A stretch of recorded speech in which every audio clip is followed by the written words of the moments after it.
নামক ছোট্ট ভূখণ্ডে কোন রকম চালাকি করার চেষ্টা করে। পৃথিবীর সবগুলো পার্লামেন্ট যদি একটা পালায় রাখা হয় আর নাককাঠির ছোট একটা টিনের ঘরের একটা মেম্বারকে একটা পালায় রাখা হয়, আল্লাহর জাতের কসম, ওয়াল্লাহি বিল্লাহি তাল্লাহি, আল্লাহ তাআলার কাছে ওই মেম্বারের গুরুত্ব পৃথিবীর সব পার্লামেন্টের চেয়ে বেশি। আল্লাহু আকবার। আল্লাহ তাআলা এত সম্মানী বানায় দিয়েছেন, ম এই অক্ষরকে এত সম্মানী বানায় দিয়েছেন রব্বুল আলামিন। শুধু তাই নয়, মক্কা যে জায়গা সকলের যাওয়ার স্বপ্ন, এই মক্কা লিখতে গেলেও সর্বপ্রথম অক্ষরটি হলো ম। আবার শুধু তাই নয় ভাই, আপনার প্রিয় জায়গা মদিনা, যেখানে আল্লাহর নবী শায়িত আছেন গো, ওই নবী যেই মদিনার ভিতরে শায়িত আছেন সেই মদিনা লিখতে গেলেও কিন্তু লাগে ম। আবার মিনা লিখতে গেলেও লাগে ম।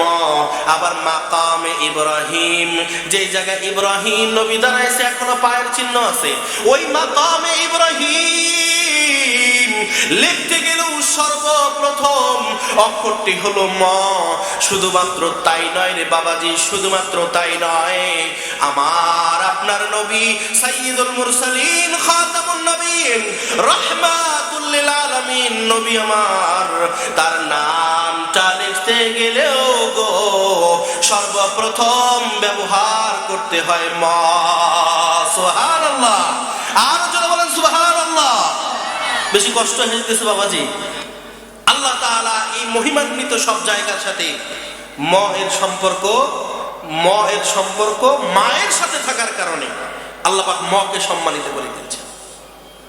আল্লাহর নবী কয়, যদি কোন দুনিয়ার মানুষ আমার উম্মতের দল ওপেন ঘোষণা দিয়ে দিলাম, যদি তোমাদের কেউ তোমাদের মায়ের সাথে সম্পর্ক রাখতে পারো, যদি মাকে মুহাব্বত করতে পারো, আল্লাহ বলেন ওয়া কাদা রাব্বুকা আল্লা তা'বুদু ইল্লা ইয়াহু ওয়া বিল ওয়ালিদাইনি ইহসানা। আল্লাহু আকবার। আল্লাহ তাআলা বলেন আল্লাহর ইবাদতের পরে মা বাবার মুহাব্বত করবে, ইহসান করবে। ভাইরা আমার, ইহসান কাকে বলা হয় জানেননি? ইহসান হলো আপনি আমারে একদিন 10টা টাকা দিয়ে সহযোগিতা করছেন, হুজুর যাইতে পারেন না, ঠিক আছে 10 টাকা নেন, হুজুর যাইতে পারেন না আমার অটোতে চড়েন। আর একদিন বিপদে পড়ছেন, আমি আপনারে একই অটোতে, ভাই আপনি বিপদে পড়ছেন, অমুক দিন আপনি আমাদের সহযোগিতা করেছিলেন, আজকে আমার অটোতে আসেন, এটাকে বলা হয় ইহসান। আপনি যা করছেন সেও তা করছে, এটা হলো ইহসান। আল্লাহ বলেন এই ইহসানের চাইতে বড় কিছু করো বান্দা, ইহসানের চাইতে বড় কিছু করো বান্দা, তোমার মা আর তোমার বাবা যেমনি ভাবে বুকের ভিতরে আগলাইয়া গভীর রাতে গো মা কলিজার সাথে তোমারে লাগাইয়া শোয়ায় রাখছে, এই যে ঠান্ডার দিন বারবার বিছানায় প্রসাব করে দিয়েছি, মা ওইটা আলাদা ভাবে রাখা প্রসাবের ভিতরে শুয়ে আমার গর্ভধারিণী মা প্রসাবের ভিতরে শুয়ে সন্তানটাকে বুকের সাথে আগলায় রেখেছে, কত মুহাব্বত করছে এই মা। আল্লাহ বলেন বান্দারে যখন মা বুড়া হয়ে যাবে, ইনদাকাল কিবারু আহাদুহুমা আও কিলাহুমা, আল্লাহ তারপরে বলেন তারপরে যদি কেউ একজন বৃদ্ধ হয়ে যায়, মা বাবা যে কেউ বেঁচে থাকে বুড়া বয়সে যদি বৃদ্ধ অবস্থায় যদি নাজুক হয়ে যায়, সে অক্ষম হয়ে যায়, আল্লাহ বলেন বান্দারে ছোটবেলায় যেমনি ভাবে মা তোমারে কোলে পিঠে নিয়ে নিজে প্রসাবের ভিতরে থেকে তোমারে বুকের সাথে আগলায় রাখছে, বান্দারে একই ভাবে বৃদ্ধ বয়সে মা আর বাবা যখন অক্ষম হয়ে গেছে, মা আর বাবা যখন নিজের গায়ের শক্তি বল হারিয়ে ফেলেছে, একই ভাবে মা আর বাবার সেবা যদি করতে পারো, আমি আল্লাহ বললাম মায়ের সম্মান যেমন বাড়ায় দিয়েছি, কেমনি ভাবে যদি কোনো সন্তানের সম্পর্ক মায়ের সাথে থাকে, আল্লাহর কসম করে বলি রে, আল্লাহ তাআলা ওই সন্তানকে দুনিয়ার আখিরাতে কবুল সন্তান হিসেবে আল্লাহ তাআলা নিজের করে নেবেন। বলেন সুবহানাল্লাহ। আরো যারা বলেন না সুবহানাল্লাহ। মুহতারাম হাজিরিন, এইজন্য মা তার দোয়া বদদোয়া দুইটাই লাগে, ঠিক না বেটি? তিনজন ব্যক্তির দোয়া কখনো আল্লাহ ফিরায় দেন না। তিনজন ব্যক্তির দোয়া আল্লাহ কখনো ফিরায় দেন না। এক নম্বর হলো মুসাফির। দেখেন, আমরা তো আর হিদায়াত দিতে পারি না, আল্লাহ নবী তো হিদায়াত দিতে পারেন, পারছেন? আমরা কি হিদায়াত দিতে আসছি? কারো ক্ষমতা আছে হিদায়াত দিতে পারে? হ্যাঁ, এই অনেকে তো বলে বাবার মুরিদ হয়ে যাও, তাইলে আলহামদুলিল্লাহ বাবার মুরিদ হলে তোমার একবারে সবকিছু ক্লিয়ার, হেদায়েতে পাওয়া যাবা, বাবার মুরিদ হলে জান্নাতে পড়ে পাওয়া যাবা, নামাজ রোজাও লাগবে না। নাউজুবিল্লাহ বলেন না? আর জোরে বলেন না নাউজুবিল্লাহ? আবার আপনারা সেই দলে টলেন নাকি? আল্লাহ হেদায়েত দান করুন, সকলে পড়েন আমিন। তারা গানও গায়, কি গানও এ আমি মরলে ঢোলবাসি বাজায়ো আশিক ভাইও, আমি মরলে ঢোলবাসি বাজায়ো। কালিমা কালামো ভাই কোনো কিছুর দরকার নাই, কালিমা কালামো ভাই কোনো কিছুর দরকার নাই, আমি মরলে ঢোলবাসি বাজায়ো ও আশিক ভাইও, আমি মরলে ঢোলবাসি বাজাই। এরকম গান গায় এই কুমিল্লারই লোক, বুঝছেন? এক ভণ্ড কয় নামাজ রোজার দরকার নাই, কালিমা কালামের দরকার নাই, মরলে ঢোল আর বাদ্য বাজাইয়া কবরে দিও, মরা তো খুশির কাজ। এই যে তামিলনাড়ুতে দেখলাম, ভারতের, যে কেউ যদি মারা যায় কিছু লোক ভাড়া করে নিয়ে আসছে যে তুই 2 ঘন্টা কানবি, বিনিময়ে তোরে কান্নার কারণে তোরে আমরা 2000 রুপি দান করবো। আচ্ছা বলেন তো, নিজের কান্না আর অন্যের কান্না কি সমান? আপনার বাপ মরছে, এই জন্য তো আলেমরা বলে যে মা মরছে ভাই আপনি দোয়া, আমাদেরকে ভাড়া করে নিয়ে আসার দরকার আছে? আমরা তো হাত রাখবো, রব্বির হামহুমা কামা রব্বায়ানি সগীরা। আপনারা বলবেন আমিন, ঠিক না? কি কইছি আমি দোয়াতে? কোন তো, আরে আমার বাপের জন্য দোয়া করছি, আরে আমার মায়ের জন্য দোয়া করছি, আপনার বাপ না। রব্বির হামহুমা কামা রব্বায়ানি সগীরা আল্লাহ শিখাইছেন, তুমি বলো তোমার মায়ের জন্য। তোমার হৃদয় যতটুকু মায়ের জন্য কাঁদবে ততটুকু অন্য হুজুরের, অন্য মুফতি মাওলানার হৃদয় কাঁদবে না, যত ভাব দেখা। ঠিক না? ঠিক কথা বলেন না কেন? নিজেই কাঁদতে হবে। তো এই তামিলনাড়ুতে কাটির যে অধ্যায় শেষ, এবার ঢোল বাজায়। ওই কারণটা কি? ওই কারণটা হলো খুশিতে বিদায় দিয়ে দিলাম, বুঝছেন কি? এই ভণ্ডর দলে এই কথাই কয়, কয় খুশিতে বিদায় দিয়ে দিলাম। কয় দলিল কি? কয় দলিল হলো নবীজি বলেছেন তুহফাতুল মুমিনিল মাউত, মুমিনের জন্য, ঈমানদারের জন্য মৃত্যু হলো উপহার। এটাই হলো দলিল, বুঝছেন নি? হ্যাঁ, ও কি মুমিন যে ঢোল বাদ্য বাজায় কবে বানাইছে? আমি তো বলি রে ভাই, উপরে ঢোলবাসি বাজাইবে তোর আশেক ভাই, আর নিচে ঢোলবাসি এমন বাজাইবে তোর রক্ষা নাই। ঠিক কিনা বলে? মুহতারাম হাজিরিন, বলতেছিলাম মা এর সাথে সম্পর্ক থাকার কারণে আল্লাহ যেমন সম্মানী করবেন, মায়ের দোয়া কিন্তু গ্রহণ হয়ে যায়। বুখারী মুসলিম সহ একাধিক কিতাবে এসেছে। বুখারীর 2448 নম্বর হাদিস, নোট করে নেন, লিখে নেন। বুখারীর 2448 নম্বর হাদিস। গতানুগতিক কিচ্ছা আপনাদেরকে শোনাবো না, যেটা ফাও। 2448 নম্বর হাদিসে ঘটনা আসছে, আল্লাহর নবী বলেন, কানা ফি বনি ইসরাঈল জুরাইজ, বনি ইসরাইলের মধ্যে এমন একজন ব্যক্তি ছিল যার নাম ছিল জুরাইজ। কি নাম ছিল একটু বাবারা জোরে বলেন তো, একটু সবাই বলবেন মেহেরবানি করে।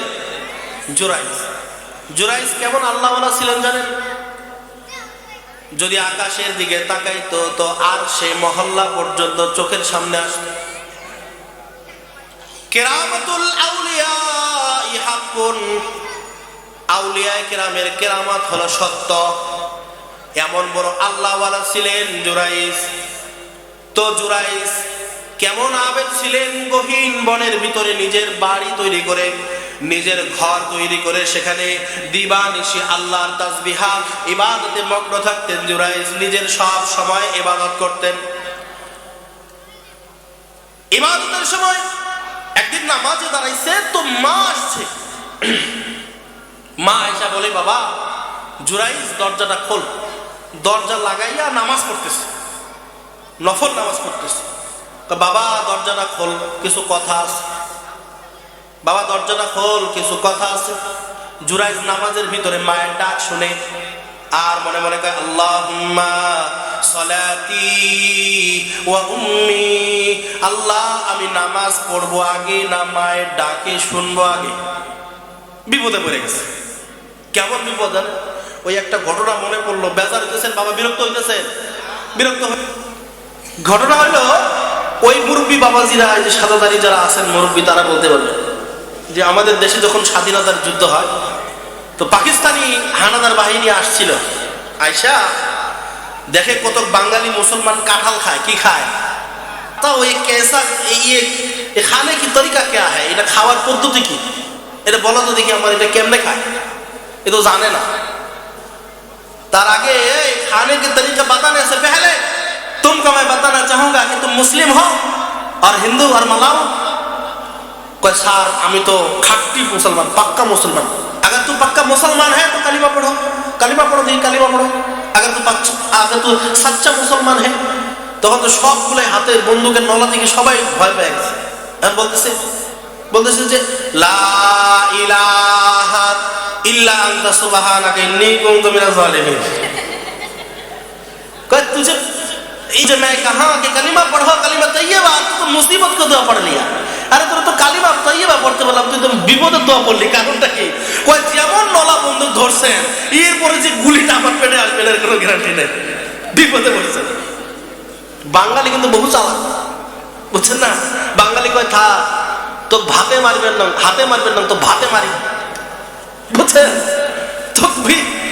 তো আমি সিস্টেমে মার দিব। কয় সাহেব कोई फिक्र ना कीजिए, কোনো চিন্তা করার কারণ নাই, ये खाने का तरीका मैं बताऊंगा। আমি বলবো এটা খাওয়ার পদ্ধতি কি। আসেন কাছে বসেন। এখন এইবার এটা খাইতে হয় দুই হাত দিয়া ফেরে এবারে মুখ লাগায় খাইতে হয়। বলেন তো দেখি কাঁঠালের ভিতরে আটা আছে না নাই? আটা আছে না? না এই নাককাঠির আটা, কাঁঠালে আটা নাই। হ্যাঁ, তো এই আটা আটা আটা কি আমরা হাত দিয়ে খাইলি, দুই হাতে আটা দিয়ে একটা অস্থির অবস্থা। এরপরে সরষের তেল দিয়ে ডলা দিলে ওঠে না, ঠিক না বেঁচে? কথা বলেন টাকা খ্রিস্টানের বাবাজিরা, ঠিক না বেঁচে? খানে কা তরিকা मैं बताऊंगा, कोई फिक्र ना कीजिए, আপনি কোনো চিন্তা করেন না, আমি বলবো। সাহেব ये এমনে ধরে এমনে মুখ লাগায় খাইতে, ঠিক হ্যাঁ, ঠিক আছে। এরপরে দুইজন এরকম হাত দিয়ে ভাইয়া, আমাদের তো দাড়ি মোষ কম বাঙালিদের, পাকিস্তানি যারা হানাদের বাইরে ছিল এই একটা মোষ এরকম পাকানো, এই বড় বড় দাড়ি, ঠিক না বেঁচে? আর বাবা আমরা দেখিনি, আমার বাবাজিরা তো দেখছেন, আছেন না এখানে মুরব্বী বাবাজিরা, এই বড় বড় দাড়ি টাড়ি মোষ কি করছে, দিছে মুখ ঢুকায়া। এবার বলেন তো এবার পরিস্থিতিটা কি হয়েছে? মোষ আর দাড়ি কি আছে? এই মুখ খোলে তো আর আটকে না, আটকিলে আর খোলে না, বুঝছেন? এরকম বিপদে পড়ছে। কাঁঠাল তো এমনি, আরো দাড়ি মোষ একবারে সব সময়। বাপরে বাপ, কামটা করলাম কি ভাই, ये खाने के बाद ये साफ कैसा करते हैं? খাইলাম তো ঠিক আছে, এটা পরিষ্কার করবো কেন? বাঙালি ভাই খারাপ। এইবার বন্দুকের নল দেখাস, মুখে থাকিস। হ্যাঁ, এরপরে কইছে সাফ, ये साफ करने का तरीका भी मेरे पास है, এটা পরিষ্কার করার পদ্ধতিও আমার কাছে আছে, কোনো চিন্তা নাই। কতগুলা তুলা আছে, এবার কি করছে বলে, তুলা আছে। তুলা আনার পরে হাত দিয়ে নিয়ে এরপরে পাকিস্তানিদের মুখে লাগাই দিয়েছে। বলেন এবার কি মানুষ আছে না ভেড়া হয়ে গেছে? বলেন বাঙালিরা কিন্তু সেই চালাক। হ্যাঁ, বাঙালিরা সবচেয়ে বেশি কান্না করে, সবচেয়ে বেশি ইমানদার। 2017 সালে যখন বিশ্ব ইস্তেমা নিয়ে অনেক বেশি দাঙ্গা হয়, তো এই বিশ্ব ইস্তেমার ময়দানে আমি ছিলাম, এই বাঁশ গাড়তাম, আমাদের যাত্রাবাড়ি মাদ্রাসার ছাত্রদের দায়িত্ব ছিল। তো বাঁশ গাড়া পরে সেই ইস্তেমার আগের বছর পাকিস্তানের একজন বলছিল, ওই अगर बांग्लादेशी मानुष नहीं रोता तो खुदा की रहमत बांग्लादेश में नहीं होता। যদি বাংলাদেশের মানুষ না কাঁদতো, কান্না না করতো আল্লাহর কাছে মুনাজাতের ভিতরে, তো আল্লাহ বাংলাদেশকে এত সবুজ শ্যামল শস্য শ্যামলা দেশ হিসেবে আল্লাহ গড়ে তুলতেন না। বাঙালি যেমন চালাক তেমনি ভাবে সাহসী এবং ইমানদার। বলেন আল্লাহু আকবার। মুহতারাম হাজিরিন, এই তো এই ইমানের দীপ্ততায় কি হয়েছে জানেন? আমি তো আবার রাজনীতি খুব একটা বুঝি না, একটা উদাহরণ দিই আপনাদের। বর্তমান বিজিবি ছিলেন তো বাংলাদেশ বর্ডার গার্ড, এনাদেরকে বলা হয়তো আগে বিডিআর। তো এই বিডিআর যখন এই যে রৌমারী, আমাদের রৌমারী সীমান্তে যখন বিডিআর গেছে, যখন তাদের অনুপস্থিতিতে 1 মাইল জায়গা তারা দখল করে নিয়েছে, তো বিডিআররা তারা এবার হাতে বন্দুক নিয়ে তারা প্রতিহত করার জন্য ওরা আসলেই ওদেরকে সব শেষ করে দিবে। তো 100 জন ভারতের বিএসএফ যখন সীমানার ভিতরে খুঁটি কাটতে আসছে, বাংলাদেশের বিজিবি সব বন্দুক হাতে নিয়া, নলা হাতে নিয়া এক একটার বুকে গুলি ছুড়ে সবগুলোকে জাহান্নামের বাসিন্দা বানায় দিয়েছে। আল্লাহু আকবার। এই কারণে তখন থেকে ভারতের দালালেরা, আমাদের একজনের শ্বশুর বাড়ি ওখানে, নাম বললে চাকরি আবার না থাকার ভয়ও নাই, ঠিক না? ঠিক কথা বলে ওলামায়ে কেরামের জবান চেপে ধরছিল। মুহতারাম হাজিরিন, বলতেছিলাম তো সেই সময় থেকে তারা নীল নকশা আঁকা শুরু করছে বাংলাদেশের উপর। এরপরে এই হায়নারা, ভারতের এই দালালেরা বাংলার জমিনকে কলঙ্কিত করার জন্য, মুসলমানদের শরীরে দাগ লাগানোর জন্য, আপনারা এই বিডিআরের ঘটনার পরে পিলখানার হত্যাকাণ্ড দেখেছেন। পিলখানাতে মেজর জেনারেলদেরকে হত্যা করা হয়েছে, যাদের পিছনে কোটি কোটি লক্ষ লক্ষ রাষ্ট্রীয় সম্পদ ব্যয় করা হয়। সোনার টুকরা বিডিআর, সেই বিডিআরের মেজর জেনারেলদেরকে হত্যা করা হয়েছে এই ভারতের দালালেরা। তখন থেকে আজ পর্যন্ত এই বাংলা জমিনকে কলঙ্কিত করার জন্য সেই দোষরের তারা মাঠে ময়দানে নেমে চারদিকে উৎপেতে আছে। আজকেও দেখলাম একজন ইসকনকে নিয়ে কথা বলার কারণে মুহতামিমকে ধরে মারধর করেছে। বক্তা কেন এই কথা বলেছে, আমি এই মাহফিল থেকে ব্যর্থ কণ্ঠে জানিয়ে দিতে চাই, আল্লাহর জাতের কসম করে বলি, বাঙালি মুসলমান যেমন চালাক, বাঙালি মুসলমান তেমনি ভাবে ঈমানওয়ালা, বাঙালি মুসলমান তেমনি ভাবে 2 চোখের পানি নিজের চোখ দিয়ে ছড়াইয়া আল্লাহর কাছে মুনাজাত পর্যন্ত কবুল করতে পারে। হিন্দু দালালেরা, ইসকনের দালালেদেরকে সাবধান করতে চাই, আল্লাহর জমিনে এই বাংলাদেশ নামক ছোট্ট ভূখণ্ডে যদি কোন রকম নীল নকশা আঁকার চেষ্টা করো, তো মনে রাখো, বাঙালি জনসংখ্যায় কম হলেও বদরের যুদ্ধে যেমন 313 জন মিলে হাজার হাজার কাফেরদেরকে ধূলিসাৎ করে দিয়েছে, ঠিক তেমনি ভাবে 20 কোটি বাঙালি তোদের 150 কোটি হিন্দুদেরকে মুহূর্তে তলায় দিতে সক্ষম, মুহূর্তে এই আল্লাহর জমিন থেকে বিদায় করে জাহান্নামের বাসিন্দা করে দিতে সক্ষম, জাহান্নামের বাসিন্দা করে দিতে সক্ষম। বলেন ঠিক কিনা বেঠে? বলেন ঠিক না? বলেন। আল্লাহর জমিনে বাংলাদেশ নামক ছোট্ট ভূখণ্ডে কোন রকম চালাকি করার চেষ্টা করেন না, কোরআনের আওয়াজ বন্ধ করার চেষ্টা করেন না। এটা মুসলমানের ভূখণ্ড, শাহজালাল শাহপরানের ভূখণ্ড। এখানে আমাদের অনেক অলিতে গলিতে অনেক আল্লাহওয়ালা সাহিত্য আছেন, ঠিক না বেঠিক কথা বলেন? ভারতের দালালি বা দেখেন, যারা বর্তমান বেশি ভারত বিরোধী, এরাই আমি মনে করি সবচেয়ে বেশি দেশপ্রেমিক। বলেন ঠিক না বেঠিক? আর জোরে বলেন না কেন, ঠিক না বেঠিক? মুহতারাম হাজির, আলোচনার বিষয়টা না, খুব সংক্ষেপে ঘটনাটি শেষ করে দিব ইনশাআল্লাহ। হুজুর চলে এসেছেন। জুরাইজ যখন ঘরের ভিতরে ইবাদত করতেছে, মা ডাকছে, মনে আছে নাকি? মনে আছে? একটু জোরে বলেন না, মনে আছে? একটু সবাই জোরে সরে, ঘুম ধরছে মনে হয়, একটু তাকবীর দেন তো দেখি। আল্লাহু আকবার, নারায়ে তাকবীর। পিছনে মানুষটা মনে হয় হুজুর আমার পেট খারাপ নাকি, একটু জোরে জোরে তাকবীর দিতে পারবেন না? এমন দোয়া করে দেবো ইনশাআল্লাহ পেট ভালো হয়েছে, আল্লাহ কবুল করুক। মুহতারাম হাজিরিন, জুরাইজ যখন ঘরে ইবাদত করতেছে, মা ডাকতেছে, বাবা জুরাইজ দরজাটা খোল, খুব জরুরি কথা। জুরাইজ দরজাটা খোল, খুব জরুরি কথা। জুরাইজ আল্লাহর কাছে বলল, আল্লাহ নামাজ পড়বো না, আগে মায়ের ডাকে সাড়া দে। মায়ের ডাকে সাড়া দেয় নাই, নামাজটা কমপ্লিট করছে, মা দরজার সামনে দাঁড়ায় বলে, এই জুরাইজ, মায়ের ডাকে সাড়া দিয়া দরজা খুললি না, মনে রাখিস ডাকতে ডাকতে গলা শুকায় গেছে, মনে রাখিস এত বড় বুজুর্গি এই দুনিয়াতে জিতবে না, তুই মৃত্যুর আগে বেশ্যার চেহারা দেখা তারপরে মরিস। বদদোয়া দিয়েছে। দেখেন, মহিলারা কিন্তু খুব বদদোয়া দেয়, এটা ঠিক না বেঠে? মা বোনরা যারা পর্দার আড়ালে আছেন, আপনাদের জন্য একটু নসিহত আমি করি, বেশি ওয়াজের দরকার নেই।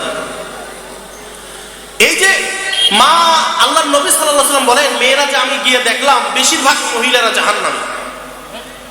আল্লাহর নবী বলেন 2টা কারণে। ঠিক কয়টা কারণে বলেন? 1 নম্বর কারণ তারা বেশিরভাগ মানুষকে বদদোয়া দেয়। এই একটা বাচ্চা সামনে একটু খেলাধুলা করতেছে, হাতের গামলাটা পড়ে গেছে, মরিস না তুই। বলেন ঠিক না বেঠিক? কথা বলেন না কেন? এই বদদোয়া মহিলাদের মুখ থেকে বের হয়। মহিলাদেরকে আরেকটা কারণ নবীজি বলেছেন, যেই কারণে মহিলারা বেশি জাহান্নামী, তা হলো স্বামী যত কিছুই করুক দিন শেষে বলবে তোমার সংসারে আসি আমি কি পাইলাম। কথা বলেন ঠিক না যে? আল্লাহ নবী বলেন এই নাশক্রিয়া করার জন্য, অভিশাপ দেওয়ার জন্য সবচেয়ে বেশি মহিলারা জাহান্নামী। জুরাইজের মা বদদোয়া দিয়ে দিছে, এত বড় আল্লাহর ওলি টিকবে না, টিকবে না, মৃত্যুর আগে জাগে বেশ্যার চেহারা দেখে তারপরে বলিস। বেশ কিছুদিন পরে ওই এলাকার এক মহিলার গর্ভে বাচ্চা চলে এসেছে, যেই মহিলার কোনো বিয়া টিয়া হয় নাই। মহিলারা সবাই জিজ্ঞাসা করে ব্যাপারটা কি? বাচ্চা তোর পেটে আসছে, আবার জন্মগ্রহণ করছে, বাপকে? এলাকার সব নেতারা ধরছে, এই মহিলারে তো এলাকায় রাখলে বদনাম হয়ে যাবে, দেখি কি এই ব্যাপারটা কি বল। ওই মহিলা কোনো দিশা উপায় না বইলা বলে যে ওই যে আল্লাহর ওলি দেখেন ঘরের ভিতরে ইবাদত করে, একদিন ডাক দিয়া কয় আয়, আমিও গেছি, তারপরে আমার বাচ্চাও হয়ে গেছে। বলে মায়ের বদদোয়া কবুল হইছে কি হয় নাই? কথা বলেন না কেন? এবার মানুষরা ক্ষিপ্ত হইয়া লাঠি সোটা নিয়ে বের হয়েছে। এক জুরাইজ নামক ভণ্ড, ঘরের ভিতরে বসে ভণ্ডামি করিস, এই ভণ্ডামির আর কোনো খাওয়া নাই, তোর ভণ্ডামি শেষ, বের হ। ঘর থেকে এবার কলার ধরে শেষরায় টান দিয়া বের করছে, লোক সম্মুখে লাঠি দিয়া পিটানো শুরু করছে, ইবাদত খানাটা ভাঙা দিছে। জুরাইজ তখন ওই যে মায়ের বদদোয়া শুনছিল, মনে মনে কান্দে, আল্লাহ মাবুদ, মায়ের বদদোয়ার কারণে গো এই যে বুঝি বেশ্যার চেহারা দেখা আমার দুনিয়া থেকে যাইতে হয়। মানুষরা যখন সব বিচার সালিশের ভিতরে বসে গেছে, তোরে বলে দেই ওই যে ছোট্ট বাচ্চাটারে কোলে নে, ওর পেটের ভিতরে বিসমিল্লাহ বলে আঙ্গুল দে। এবার জুরাইজ বিসমিল্লাহ বলে পেটের ভিতরে আঙ্গুল দিছে, আল্লাহু আকবার, আল্লাহু আকবার। এবার ওই ছোট্ট কোলের শিশুটা বলে উঠলে আনা আবদুর রাই, সুবহানাল্লাহ। এবার ছোট্ট ওই শিশুটা আল্লাহর আশিকের সম্মান রক্ষা করতে গিয়া বলেন আমি ওই রাখালের ছেলে, এই জুরাইজের সন্তান না। বলেন সুবহানাল্লাহ।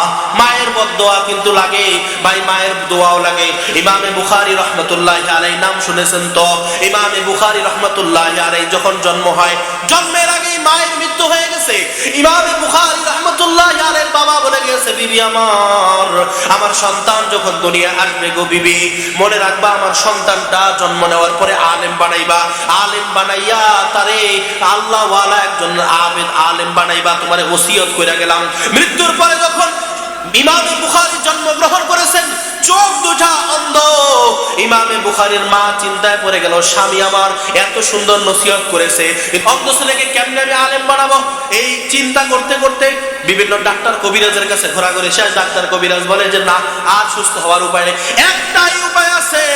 আল্লাহ তাআলার কাছে দুই হাত উঠায় বলো, আল্লাহ আমার যে সন্তানটা তুমি দিয়েছো, মেহেরবান মাওলা রে, এই সন্তানটার দৃষ্টি তোমায় ফেরায় দাও। এবার মা ইমামে বুখারীর আম্মা জান আলাদাভাবে গভীর রজনীতে তাহাজ্জুদ নামাজের পরে আল্লাহর কাছে হাত দিয়া উঠায়া বলে, রব্বুল আলামিন, আমি তোমার কাছে ফরিয়াদ করি রে মালিক, আমার স্বামী ওসিয়ত করে গেছে আমার সন্তানটা যেন আলেম হয়, কিন্তু আল্লাহ আমার সন্তানটারে অন্ধ বানাইছো, মা হিসেবে এই সন্তানটারে কেমনে আমি কি করব? মালিক সব ডাক্তাররা ফেল করেছে, আল্লাহ তোমার কাছে আমি ফরিয়াদ করি মালিক, এই সন্তানটারে তুমি চোখ দুটা ফিরায় দাও। কিতাবের ভিতরে দেখেছে ইমামে বুখারীর আম্মা জান যখন শুয়ে পড়েছে, স্বপ্নের ভিতরে দেখে ইব্রাহিম নবী এসে পড়েছেন। বলেন সুবহানাল্লাহ, আরো জোরে বলেন না সুবহানাল্লাহ। ইব্রাহিম নবী এসে বলেন, ইন্নাল্লাহা রাদ্দা আলা ইবনিকা বাসারহু বিকাসরাতিদ দুআ। ও ইমামে বুখারীর মা, তোমার দোয়ার কারণে আমি ইব্রাহিম নবী তোমার বুখারীর চোখে আঙ্গুল বুলাই দিলাম। রদ্দা বাসারহু, তার চোখের দৃষ্টি আল্লাহ ফিরায় দিয়েছে। সুবহানাল্লাহ বলেন জোরে। মায়ের বদদোয়া লাগে, মায়ের দোয়া লাগে। মুহতারাম হাজরিন, আমি যে কয়েকটি কথা আয়াতের আলো থেকে বললাম, আল্লাহ নবী বলেন আল্লাহর সন্তুষ্টিতেই কিন্তু মায়ের সন্তুষ্টিতে আল্লাহর সন্তুষ্টি। আর আল্লাহর সন্তুষ্টির মাঝে মায়ের যেমন সন্তুষ্টি, ঠিক তেমনি ভাবে মায়ের অসন্তুষ্টির ভিতরেও আল্লাহ অসন্তুষ্ট। এই জন্যে আমরা যারা যারা আমাদের মা যারা যাদের দুনিয়াতে বেঁচে আছে, তারা সবাই মাকে মহাব্বত করতে, সেবা করতে প্রস্তুত আছি তো নাকি? ইনশাআল্লাহ। আল্লাহকে দুইটা হাত দেখান তো। আল্লাহ আকবার। আর যাদের মা দুনিয়া থেকে চলে গেছে, আল্লাহ তাদের মাকে জান্নাতবাসী করুক। সকলে পড়েন আল্লাহুম্মা আমিন।